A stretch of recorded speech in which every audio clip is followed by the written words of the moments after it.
ಜಗತ್ತಿನ ಅತಿದೊಡ್ಡ ಶಿಖರ ಮೌಂಟ್ ಎವರೆಸ್ಟ್ ಏರಿದ ಕನ್ನಡಿಗರಿಗೆ ಸಚಿವ ಕೃಷ್ಣ ಬೈರೇಗೌಡ ಅವರು ಸನ್ಮಾನವನ್ನ ಮಾಡಿದ್ದಾರೆ.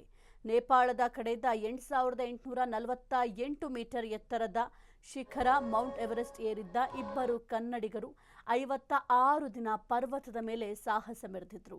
ಸಂತೋಷ್ ದೇವರಾಜಪ್ಪ ಮತ್ತು ಚಿನ್ಮಯಿ ತ್ರಿಶೂಲಮೂರ್ತಿ ಎಂಬುವವರು ಮೌಂಟ್ ಎವರೆಸ್ಟ್ ಶಿಖರದಲ್ಲಿ ಕರ್ನಾಟಕದ ಲಾಂಛನ ಹಾರಿಸಿ ಇತಿಹಾಸವನ್ನು ಸೃಷ್ಟಿಸಿದ್ರು. ಉಷಾ ಹೆಗ್ಡೆ ಹೊರತುಪಡಿಸಿ ಮೌಂಟ್ ಎವರೆಸ್ಟ್ ಏರಿದ ಕರ್ನಾಟಕದ ಎರಡನೇ ಮಹಿಳೆ ಚಿನ್ಮಯಿ ತ್ರಿಶೂಲಮೂರ್ತಿ ಆಗಿದ್ದಾರೆ. ಮೌಂಟೇನಿಯರಿಂಗ್ ಅಸೋಸಿಯೇಷನ್ನಿಂದ ಕರ್ನಾಟಕಕ್ಕೆ ಕೀರ್ತಿ ತಂದ ಸಾಹಸಿಗಳಿಗೆ ಅದ್ಧೂರಿಯಾಗಿ ಸನ್ಮಾನವನ್ನು ಕೂಡ ಮಾಡಲಾಯಿತು.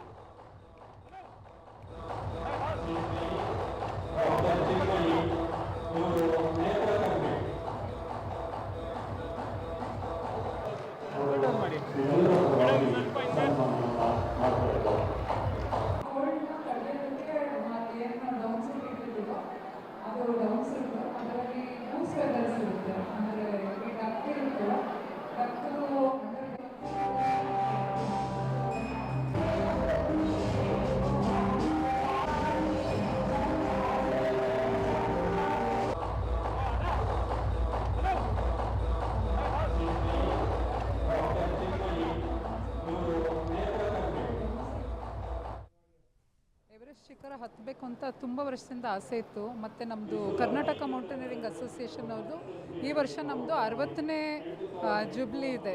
ಸೊ ಅದನ್ನು ನಾವು ಸೆಲೆಬ್ರೇಟ್ ಮಾಡೋದಕ್ಕೆ ಬೇರೆ ಮೌಂಟೇನ್ ಏನಕ್ಕೆ ಎವರೆಸ್ಟೇ ಮಾಡ್ಬೋದು ಅಂತ ನಾವು ಅದನ್ನು ತಗೊಂಡ್ವಿ. ಮತ್ತು ಇದು ಒಂದು ವರ್ಷ ಅಥವಾ 2 ವರ್ಷದ ಸಾಧನೆ ಅಲ್ಲ. ಜನ ಅಂದ್ಕೊತಾರೆ ಒಂದಿನ ಹತ್ತಿದ್ರು ಅಂತ. ಬಟ್ ಇದು ಆ್ಯಕ್ಚುಲಿ ನಮ್ಮದು ಸುಮಾರು ವರ್ಷಗಳಿಂದ ಇದಕ್ಕೆ ಪ್ರಿಪೇರ್ ಆಗಿದ್ದೀವಿ. 4-5 ವರ್ಷದಿಂದ ನಮ್ಮದು ಇಂಡಿಯಾದ ತುಂಬ ಪ್ರೀಮಿಯರ್ ಮೌಂಟೇನಿಯರಿಂಗ್ ಇನ್ಸ್ಟಿಟ್ಯೂಟಲ್ಲಿ ಕೋರ್ಸ್ ಎಲ್ಲ ಮಾಡಿ ಇದು ಸಾಧನೆ ಮಾಡಿರೋದು. ಮತ್ತು ಬರೀ ಫಿಸಿಕಲ್ ಸ್ಟ್ರೆಂತಿಂದ ಮಾಡೋಕ್ಕಾಗಲ್ಲ, ಮನಸ್ಸಿನ ಸದೃಢತೆ ತುಂಬ ಇಂಪಾರ್ಟೆಂಟ್ ಇದಕ್ಕೆ. ಏಕೆಂದರೆ ಟೋಟಲ್ ನಾವು 52 ದಿವಸ ಅಲ್ಲಿ ಮನೆಯೆಲ್ಲ ಬಿಟ್ಟು ನೆಟ್ವರ್ಕ್ ಇಲ್ದಲೇ ಆ ಕಷ್ಟಗಳನ್ನು ಸಹಿಸ್ಕೊಂಡಿರ್ಬೇಕಾಗತ್ತೆ. ಸೊ ಅದು ನಮಗೆ ಒಂದು ಹ್ಯೂಮನ್ ರೆಸಿಲಿಯನ್ಸ್ ಅಂತ ಏನು ಹೇಳ್ತೀವಿ, ಅದಕ್ಕೆ ಇದು ಪ್ರತೀಕ ಅಂತ ಹೇಳ್ಬೋದು.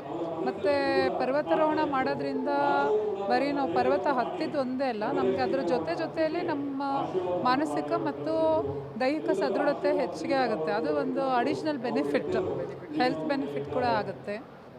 ಅಂದರೆ ಈಗ ನೀವು ಒಂದು ಡೀಸೆಲ್ ಕಾರ್ಗೆ ಪೆಟ್ರೋಲ್ ಹೆಂಗೆ ಹಾಕೋದಿಲ್ವೋ ಅದೇ ಥರ ನಮ್ಮ ದೇಹನೂ ಒಂದು ದೇವಾಲಯ ಅಂತ ಹೇಳ್ಬೋದು. ನಾನು ಮೆಡಿಕಲ್ ಡಾಕ್ಟರು.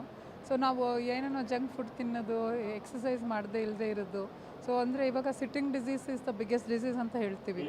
ಏನು ಫಿಟ್ನೆಸ್ ಇಲ್ದಲೇ ಸುಮ್ಮನೆ ಕೂತು ನಾವು ಕಾಯಿಲೆ ಪಡ್ತಾ ಇರೋದು. ಹಂಗಾಗಿ ಒಂದು physical activity, any form of physical activity, ಪರ್ವತಾರೋಹಣನೇ ಮಾಡಬೇಕು ಅಂತ ಅಲ್ಲ, ಒಂದು ಸಿಂಪಲ್ ವಾಕಿಂಗ್ ಇರ್ಬೋದು ಅಥವಾ ರನ್ನಿಂಗ್ ಇರ್ಬೋದು, ಮತ್ತು ಹೆಲ್ತಿ ಫುಡ್ ತಿನ್ನೋದು ಇದ್ದರೆ ತುಂಬ ಖುಷಿ ಆಗ್ತಾಯಿದೆ. ಸಬ್ಮಿಟ್ ಮಾಡಿದ್ದಕ್ಕಿಂತ ಹೆಚ್ಚಿಗೆ ಖುಷಿ ಆಗ್ತಾಯಿದೆ. ಎಲ್ಲ ಜನರದ್ದು ಪ್ರೀತಿ ಸಿಗ್ತಾ ಇರೋದು ನೋಡಿ ನಮಗೆ ತುಂಬ ಹೃದಯ ತುಂಬಿ ಬರ್ತಾಯಿದೆ.